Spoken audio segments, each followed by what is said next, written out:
Politique toujours, et à propos des municipales, justement, on va faire un tour maintenant du côté de Toulouse. Objectif Toulouse, 4e ville de France, objet de tous les désirs. C'est quoi le programme ? Bonjour et bienvenue à tous dans C'est quoi le programme ? Je suis Milia Legaza et en tant que journaliste toulousaine en collaboration avec la société de production audio Qud, je vous propose ce podcast consacré au municipal de Toulouse en 2020.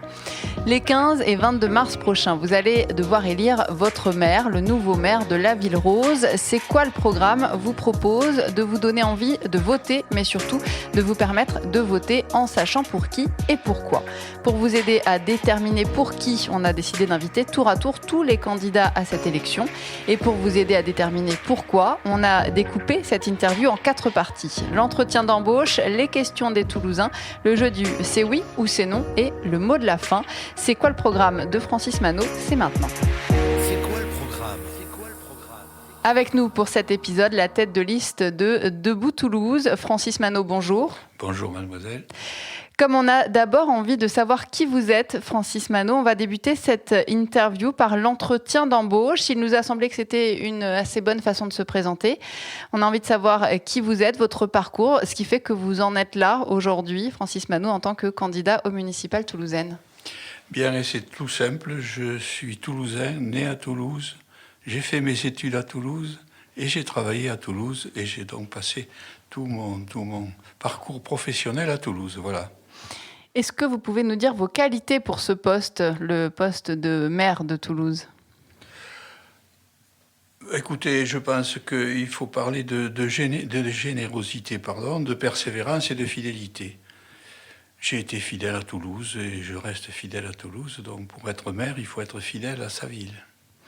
Si vous aviez un seul dossier à défendre en priorité pour la ville, ce serait lequel ? Eh bien, ce serait la mobilité, parce que je crois que c'est le point crucial à Toulouse, ce qui gêne de plus en plus nos concitoyens. Et donc, ce serait la question privilégiée à laquelle je serais très sensible. En dehors de la politique, est-ce que vous avez une passion, votre loisir favori ? C'est quoi ? Alors, mes loisirs, la lecture et le sport. J'ai fait pas mal de sport. Surtout du tennis. J'étais président d'un club prestigieux de tennis et de omnisport à Toulouse qui s'appelait l'Escagarol, qui a disparu avec AZF. Et donc voilà, le sport. Quel est votre endroit préféré dans Toulouse ? Le boulevard Carnot. Et puis la petite question incontournable, à quoi vous pensez le matin en vous rasant, Francis Manot ? Eh bien, l'état peut-être de mes dents, mais surtout à Toulouse demain. Merci pour cette petite présentation. On va maintenant entrer dans le vif du sujet. Ce qui préoccupe vraiment les Toulousains, ils ont des questions pour vous. Questions de Toulousains, c'est la deuxième partie. On est allé à leur rencontre et ils ont des questions à vous poser. On les écoute. Oui, bonjour, Lilian de Toulouse, du quartier Faubourg-Bonnefoy. J'avais une question pour le futur maire. Que fera-t-il pour désengorger la ville en général et la rocade en particulier ? Surtout si l'on considère que Toulouse est une des villes de France qui compte chaque année le plus grand nombre de néo-entrants. Merci pour votre réponse. Oui, effectivement, monsieur, il entre à Toulouse tous les ans, je pense à peu près 160 000 nouveaux Toulousains. Ce qui implique qu'effectivement, il y a des problèmes d'engorgement. Pourquoi ? Parce que Toulouse est une ville qui avait été bâtie avec des petites rues, donc pas de très grandes avenues, à part 2 ou 3 qui sont effectivement importantes, des pénétrantes. Et donc, fatalement, il y a des engorgements. Il faut savoir que la rocade de Toulouse a été faite après les années 70. Là, avant cette époque, il n'y avait rien pour la circulation. Et malheureusement, nos édiles n'ont pas jugé bon de faire une deuxième rocade. Vous savez que ce serait nécessaire, mais il faut dire qu'une deuxième rocade, ça impliquerait à peu près un travail d'une vingtaine d'années pour les questions administratives. Donc, c'est à exclure. Donc, la rocade. Eh bien, écoutez, moi, j'ai quelques idées, mais elles sont peut-être pas très originales. Encore faudrait-il pouvoir les mettre en œuvre. Par exemple, les bretelles, ce sont les bretelles qui alimentent effectivement la rocade, surtout aux heures de pointe. Eh bien, moi, je dis, Pourquoi ne pas mettre des feux rouges à l'entrée dans les bretelles pour éviter que la rocade soit encombrée, et tout ça étant bien entendu géré par des caméras, par des gens qui sont capables de voir à quel moment il faut permettre le flux. Et puis alors une idée que peut-être vous jugerez farfelue, parce que je la juge farfelue moi-même, mais pourquoi pas le matin, quand vraiment la rocade est encombrée, essayer de faire que les poids lourds soient arrêtés au péage, comme on les arrête quand il y a des accidents ou les choses comme ça, ou la neige, ou le verglas, etc. On crée bien sûr une file de camions, et puis lorsque la rocade se libère, on libère les camions. Je ne sais pas si c'est possible, mais il est bon de rêver. On passe à la deuxième question. Bonjour, Moïse du quartier des Minimes. Ma question pour le prochain dirigeant de la ville de Toulouse serait de savoir ce qui était prévu pour conserver un peu d'espace vert dans notre ville, étant donné qu'il y a de plus en plus de construction quand même dans tous les quartiers, dans toute la ville de Toulouse, et du coup au détriment de la nature et notre ville qui devient de moins en moins verte. Donc est-ce qu'il y a quelque chose de prévu dans vos programmes ? Merci. C'est Georges Allais qui disait qu'on devrait faire les villes à la campagne. Eh bien nous, ce qu'il faut faire, c'est le contraire, c'est-à-dire les campagnes et la ville. Seulement c'est très difficile. Pourquoi ? Parce que on est dans un espace restreint.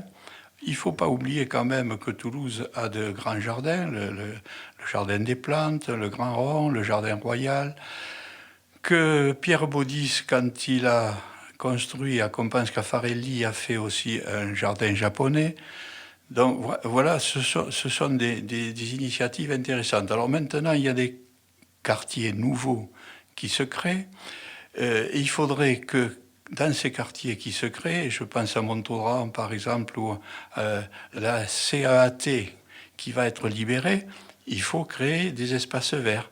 Et puis alors plus parcellaires, pourquoi ne pas créer sur les toits terrasses des espaces verts.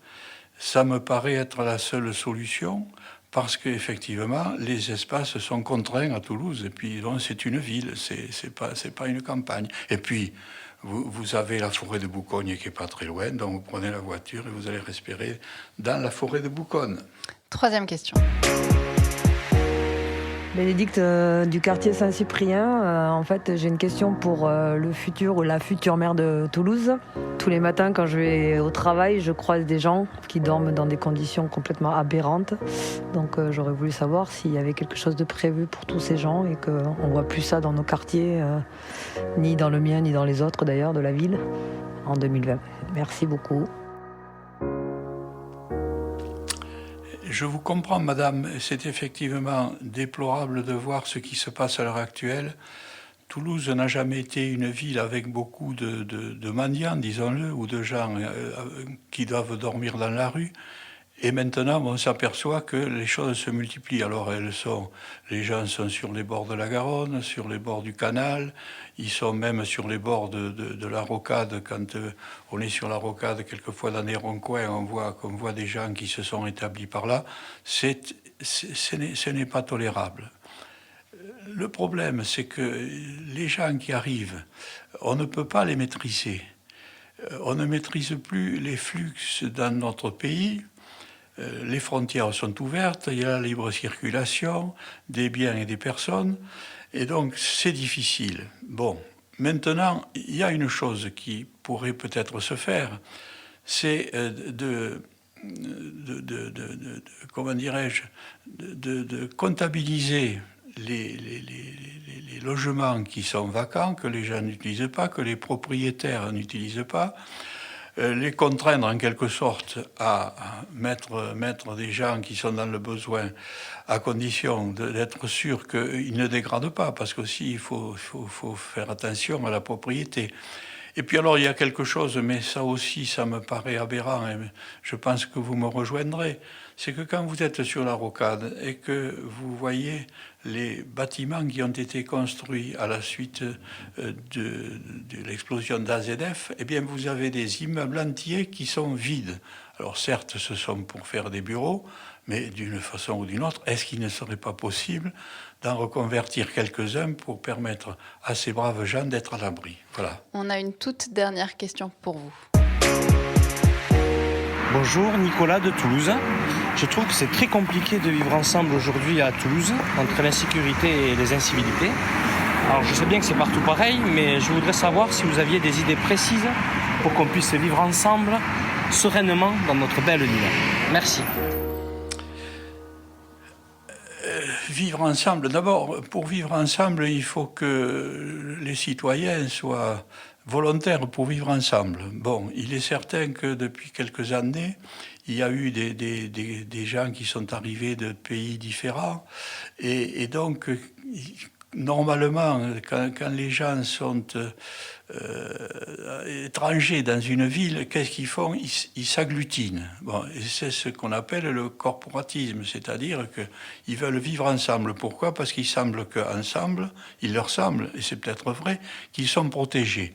Donc il faut leur donner le sentiment, et ça les Toulousains, ils savent le faire, c'est-à-dire qu'ils sont bien partout. Et il ne faut pas qu'ils se concentrent dans des endroits particuliers. Alors on le sait, vous avez le Mirail, vous avez la Faurette, vous avez les Isards, et tout ça, évidemment, ce sont des concentrations de gens qui sont d'abord dans les difficultés, et puis qui ont peur de se retrouver isolés. Et donc c'est à nous de faire en sorte que cet isolement, ils ne le ressentent plus, et qu'on ait un habitat surtout qui permette une certaine dispersion. Or, malheureusement, par manque de place, on crée des immeubles de plus en plus hauts. Et ces immeubles de plus en plus hauts, eh bien, ce sont des endroits où, effectivement, les gens s'agglutinent, où ils vivent mal, où il y a de la drogue, où il y a un certain nombre de délinquances, et ça n'est pas tolérable. Merci Francis Manot d'avoir répondu à ces questions. On va maintenant passer au jeu du c'est oui ou c'est non. C'est oui ou c'est non. La règle du jeu est donc dans le titre. Vous ne pourrez répondre que par oui ou par non, Francis Manot. C'est pas facile comme exercice. On vous laisse donc 2 jokers. Est-ce que vous êtes prêts? Oui. Il y a une douzaine de questions. La première, pensez-vous poursuivre sur la voie de la vidéosurveillance? Oui. Le téléphérique entre Rangueil et Loncopole verra-t-il le jour? Oui. La LGV Toulouse-Bordeaux sera-t-elle mise en service au cours du prochain mandat? Non. Êtes-vous favorable au port du voile dans les lieux publics? Non. Allez-vous établir la gratuité dans les cantines des écoles primaires pour les plus modestes? Oui. Les jeunes auront-ils de vraies réductions sur les tickets de transport en commun? Oui. Les impôts locaux vont-ils augmenter? Oui. Est-ce que vous êtes pour les terrasses chauffées? Oui. La tour Matabio va-t-elle sortir de terre? Non. Allez-vous revoir à la baisse l'heure de fermeture des bars toulousains? Oui. Êtes-vous pour la piétonisation de la rue de Metz? Non. Est-ce que vous connaissez le prix d'un ticket de métro à Non. Toulouse? Connaissez-vous le prix d'une baguette de pain? Oui. Combien?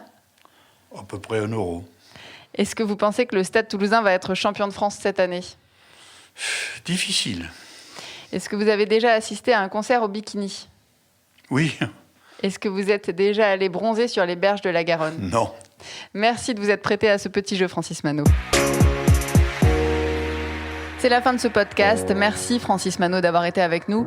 Je rappelle que vous êtes le candidat de Debout Toulouse pour les municipales toulousaines, des élections qui auront lieu les 15 et 22 mars prochains pour un mandat de 6 ans à la mairie de Toulouse. Dans ce podcast, nous avons décidé de laisser le mot de la fin à notre invité. Votre mot de la fin, Francis Manot, si vous deviez définir Toulouse en un mot. Toulouse, c'est un bijou. Et c'est un bijou qu'il ne faut pas détériorer. Donc, il faut que les gens qui arrivent à Toulouse le comprennent. Et nous, les Toulousains, il faut leur apprendre qu'ils ont entre leurs mains un bijou et qu'il faut le respecter.